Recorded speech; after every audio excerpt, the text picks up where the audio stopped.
close to you. Can't help but just say, wow. Drama, passion, suspense, tropospheric undulations. Every night on Weather Center PM. In the next half hour, Weather Center PM, a comprehensive national forecast. At 40 after, Weather Center PM continues with highway and air travel conditions. Then the weekend outlook. And at 50 after, Storm Watch. But right now, it's your local forecast on the Weather Channel.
Massachusetts, Beantown under a winter weather advisory. Tonight it's going to get very windy with snow and sleet changing to all snow. You may see 2 to 4 inches before tomorrow is through. Good evening and welcome to Weather Center. I'm Christina Abernathy. And I'm Sharon Resulta. Now, much of New England is under a winter storm warning. The northeast corner of the country is getting some pretty miserable weather this evening. And it's miserable, that is, unless you love snow. And if you do, well, then maybe Lake Placid might be the place for you. The snow has come down all day in Lake Placid, New York. Today, snow heavy at times. 5 inches fell between 1 and 2 this afternoon. More is on the way. Off and on snow will continue through tomorrow morning. You can expect more than a foot before all is said and done. Let's go ahead and take a peek at the satellite picture, and I'll put it into motion for you here. You'll get a better view of what's happening. And with that, you'll be able to see that we are still seeing quite a bit of action here into the north and east. The enhanced clouds stretching across the Cape and moving on into central portions of Massachusetts, but the moisture being drawn all the way back out here into much of upstate New York and feeling it in the form of rain down around the Pittsburgh area. Let's break it down for you. I'll show you the current surface map. Remember that the circulation around our area of low pressure is counterclockwise, so it's drawing the moisture in from the Atlantic and just depositing it here. There's lots of areas here where there are temperatures that are cold enough to support the snowfall. In the mid-levels of the atmosphere, there might be one little warm layer, and that's where we're finding sleet falling, heading down into the Hudson Valley, down toward the Catskills right now, areas like Newburgh, for instance, and around Poughkeepsie, seeing some of that, and then working all the way down into the Poconos. That's going to be changing over to snow, and we'll find some significant snows dropping overnight and on into your Sunday morning across this particular region.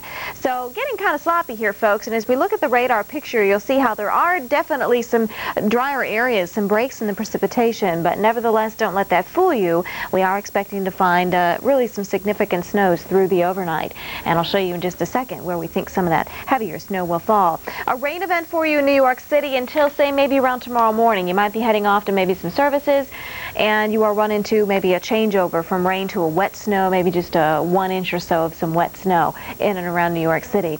Binghamton, winter storm warnings for you, also around Syracuse and heading on up towards Schenectady and Albany. Winter storm warnings in effect. That's because we do think that that is one area where you find close to 6 inches of snowfall. A little further southward, where I was talking about the sleet coming down into the Catskills and the Poconos, that'll be changing over to snow. snow, and you may see anywhere from 6 to 12 inches before all is said and done. That includes the Berkshires of Massachusetts and heading into the higher elevations on up into the Adirondacks of New York, and extending into the higher elevations of New Hampshire and Vermont as well.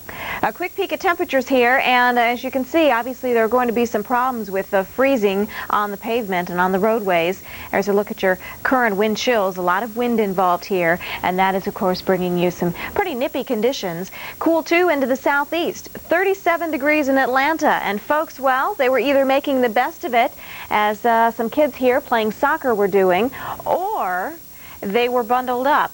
Temperatures, believe it or not, only around the 40-degree mark. And tonight, a little warning for you if you want to protect some of the flowering trees, the cherry trees and the pear trees. You might want to kind of cover things up, as temperatures once again will be right around the freezing point. In case you were wondering, yes, it was colder than we would expect, even down into the deep south. Incidentally, many of the regions a good 20 degrees below the average. Much warmer out to the west. Christina will tell all about that. Well, here we go into the western U.S., and we are dealing with not only some warm temperatures, but also some wet weather, unfortunately. That's what you're dealing with now in Washington and Oregon, and now into Northern California too, and we will see even more of this in your forecast, so get ready for soggy weather here. We see this next front approaching the western U.S. with that plenty of Pacific moisture, and then we're going to see another system moving in tomorrow. So don't look for any dry weather anytime soon, because things are going to be pretty soggy for you from Seattle to Portland and even back to the San Francisco area. Look at the radar, shows who's getting the wet weather. It extends from just south of Seattle back to Portland and Salem and North Bend, and it's been sort of a soggy, yucky day for folks in Portland, a bit on the cool side for you. We have had rain falling off and on, and temperatures peaking in the 50s today. The rain will continue tonight with lows in the 40s. Tomorrow there will be more rain. The good news is you may get close to 60 degrees. So get a close-up view, shows where you're getting that soggy weather. Right along I-5 here, you will be in the wet weather. Eugene up towards Salem and Portland over towards the Dalles, Troutdale, all dealing with the soggy weather, and look out in Seattle. Looks like this rain headed your way, already beginning to see it moving into Olympia, Seattle, Tacoma. You'll have some soggy conditions tonight as well. Final radar stop taking us to the south into Northern California with wet weather for you from Eureka to just around the San Francisco area. So look out around Oakland and San Francisco. You may have some wet weather headed your way, although most of the wet weather is to the north right now. As far as snow, not a lot of it. A few areas could pick up to 3 inches of snow, however, in the Cascades and the Bitterroots. What about the rest of our forecast? Sharon? Well, let's talk first about how winter is lingering here in the Northeast and all the ingredients that are coming together as we go from